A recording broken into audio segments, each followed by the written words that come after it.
Warning, contains language and epicness. Hashtag spoilers.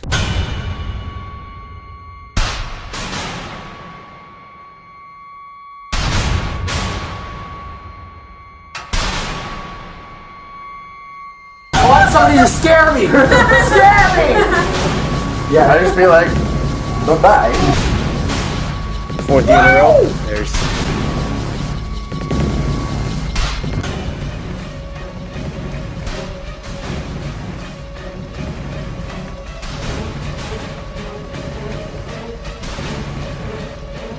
Alright everyone, we are down to our second night of Horrorfest, movie 1.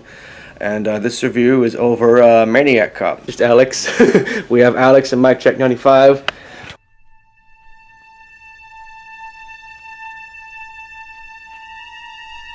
Full thoughts on the movie.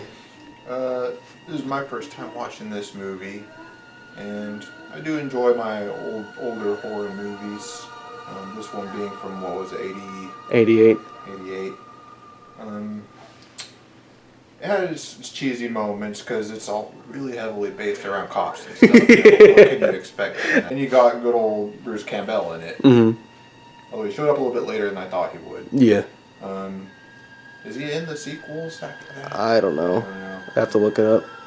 Well, whatever happened with him, I feel like he could have had a bigger impact if they're going to use him in that. It had its pacing moments where it felt like it was flying through things pretty fast. We were finding out all the plot like before we got halfway through it, I think. But then it got pretty fast, speeding up, trying to get to the end. Things could have been done better. Maybe not as long of a car chase and things like that. I'll give it 7.5.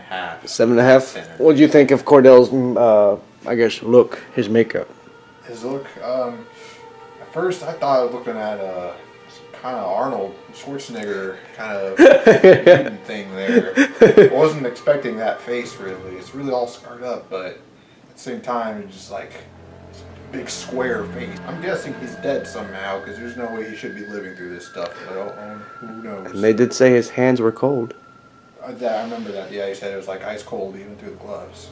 I think it's a nice twist though to have, instead of like your typical creepy monster or bad guy killer, it's someone who was a cop. Yeah. So the killer is a cop. Mm-hmm. And so that's the last thing you would expect a killer to be, is the cop. I will agree with a lot of the points. The fact that it felt like the first half was rushed. Everything was pretty much being spoon-fed to us before we even got to the point where it was showing us. Second half, I do say it was slowed down. Like they realized that they slammed the accelerator and then they slammed on the brakes. I will say the only guy I was rooting for got killed halfway through the movie. Oh, the older guy. The detective. Yeah.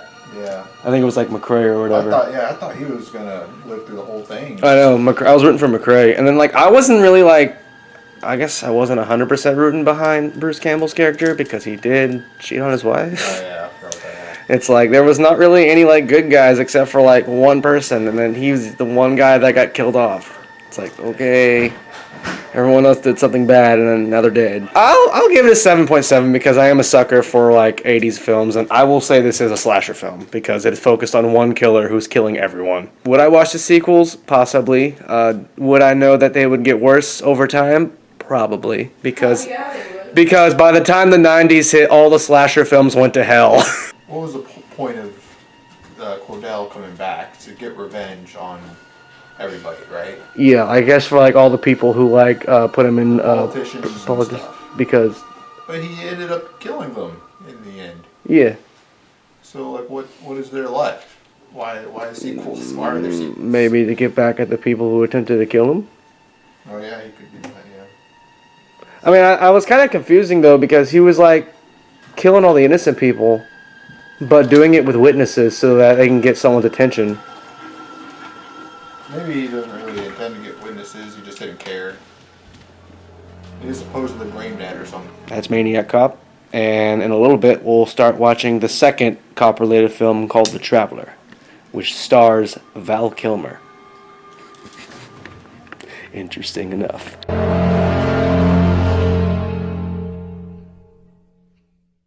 So we are back after watching the second film, The Traveler, which starred Val Kilmer. We have Alex and Creeker Margin joining us. So who would like to go first?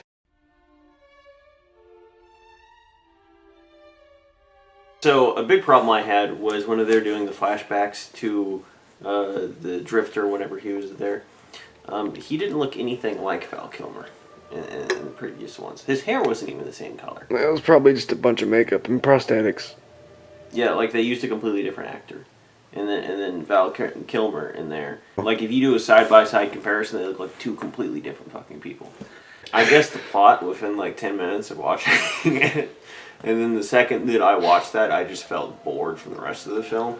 Because there wasn't any like big twist or anything that kind of throws off. Like maybe this is this really obvious thing. Was there any favorite characters you liked?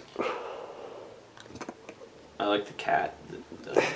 The cat? The cat that fell. That was a pretty It looked like a wet mop. One thing that I didn't understand, this is more of just a production thing. Why did they keep highlighting the motel sign next to the police station? Like they kept zooming in on it like it meant something, and I thought maybe it was going to be a good little small thing for the people that pay attention and see on Reddit, but I don't know or either. even maybe since that sign says Jesus say, that was obviously a opposite of what actually was happening. The audio and the acting was pretty bad overall. The cops were really cliche and like they weren't really static characters that I didn't care about. So like I said, about midway through the film, I was gonna get like a 6, and then that ending it slowly dropped the more we got to the end of the film, and I'm ending it at a 3 out of 10. Out of 10.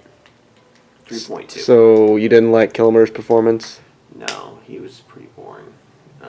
I was kind of liking the really slow thing in the beginning, but like I was kind of hoping that it was going to be really dynamic later on. That it was going to be his performance is what was going to drive this story, and I really was hoping something like shaking in your boots kind of thing. Like you can't do anything to stop me kind of thing. Yeah, I felt like the kills kind of got more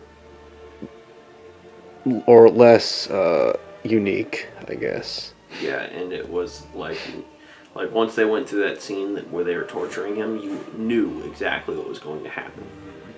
I'm really pretty much in agreement with a lot of what Dylan said. I did think most of all the cop characters were pretty cliche. Nothing made them more unique or stand out than what they're usually paper cut out of. It seemed like he was enjoying some of the things he was doing, but like the part when he did the Elvis bit. That fucking weird. And he would smirk maybe sometimes when something was happening during the killings. And I was like, okay, at least he's enjoying himself somewhat maybe, but yeah, for the most part he was just saying words and stuff happened. And I don't know if like they were trying to push that his character was a sociopath to have no reaction, but I don't know. There was some plot holes in there that just didn't make sense to me, like obvious ones at first, like, oh yeah, there's this accident, no one else can come into town now, it's just you guys, good luck. They say it was like on a highway accident. Why did they go to the woods? I don't know. Why is there a car in the woods? Good parts, the abrupt change in music. And the whole cop saying that everything shut down, I feel like that was unnecessary. They could have just said that, oh, it's a really slow night, and then that would have been fine. They didn't need to include that scene whatsoever. I was hoping I was going to enjoy the killings more because I did think they were going to hopefully get more, we're going to get more variety or more uniqueness. After the first one? Yeah. Like the first one's like, okay, interesting. It's like he's getting killed in the same way he tortured the guy, and we don't even really see the person killing him. It's just like happening to him somehow. But then it just kept doing the same thing, really. Except for Pine. Yeah, randomly they finally show him doing the killing. Like, oh, okay, this seems a little weird now. I was probably hoping for something more demonic or more scary doing the killings or something than just objects that are like floating by themselves doing everything or something. And yeah, it did get worse towards the ending. Like, I thought this was gonna definitely end on like villain wins thing because they did do something kind of bad, but then it turns out they weren't He didn't exactly kill an innocent person, but bad guy gets to win anyways because he's bad. Mm-hmm. And so he's still gonna get his revenge or whatever. But then, for whatever reason, why does the daughter come back and it tells him his name? And how did she know his name? But then he wins, and now he's probably gonna get framed for all that. But Yeah. And then also He's got more points. animation during him falling out of the window, and then him just suddenly disappearing. like, oh, whoa. Oh my god. Yeah, that's gonna be a 4. Saving grace is the music. I did enjoy the first part, like when he first comes in and does the first killing, and it's all like spooky stuff. Because when I first watched it, I was like, "Is this guy really the guy who killed his daughter, or is he just some random guy they found on the street and decided to beat him?" I think what killed me was the fact that I felt like after Galoy died, that's when everything felt like it was getting rushed, and they just started like, okay, time to off these guys real quick. I felt like the girl's death scene took way too long. I liked Kilmer's performance because I guess I'm kind of a fan of him or whatever. Out of all of the cops, for some reason, I liked Pine the best. I don't know why. I felt like he was the only one I felt like who put the most emotion into the character. What really killed it for me was the ending. The ending is what destroyed the movie for me. Just the fact that like he went into the room and then first thing that threw me off was you randomly see the cat just run by and I'm like, Oh, and the hearing thing. That was dumb. yeah. And then he could magically hear his daughter, and then whenever the guy's trying to say something, and then he's just like, I can't hear you. Remember, I cut my ears. The fact that like the villain's like one weakness is his own fucking name. He's like an all-powerful person. It's like, oh, my name is your name is Stanley. Not Stanley. No. This is the kind of film where I wish the villain would have won, honestly. That's what I was kind of hoping for. Yeah. Because they were setting it up for that, really. You should have stabbed him in the heart with a pin, but no. That was their plot twist. And on top of that, like, I mean, like you said earlier, like, even after all these killings are done, they finally defeat the entity known as Val Kilmer.